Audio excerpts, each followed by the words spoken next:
Bize de bilet bezleyemiş bunu. He? Ay Murat, bir boş ver. Birinci bir tane çağırlar alacak. İlla da ayda. Ayda dursana. Çağırlar alacak.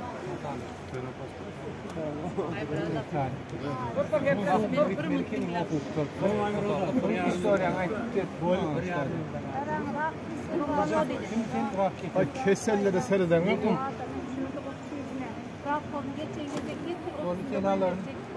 Evet, çağırları bırakacak. O da belli denilecek. Yer çıktı. İki çağırlar, karırlar. Tamam seyredelim. Seyredem için yollar yapık. Nem için yollar yapık, nem için açılmıyor. Ben kaçıp dur, ben kaçıp dur. Onda nem için bilet yok. Nem için onda bilet yok. Yok ayıracak değil. Ayırmayın, ayırmayın. Nem için yok, ayırmayın. Ziyanet verin. Nem için yollar yapın. Nem için yollar yapın. Ha.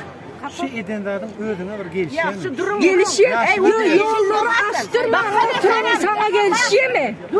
Sana gelişiyor mu? Ya Türkmen halkı, Türkmenistan'ın halkı sürünüyor biliyor musun? Sizin yüzünüzden.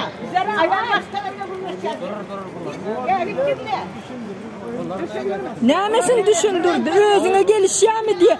Bulan bol diyor ki özüne gelişiyor mu? Seyret maskaraçılığa. Kaçmak bilen.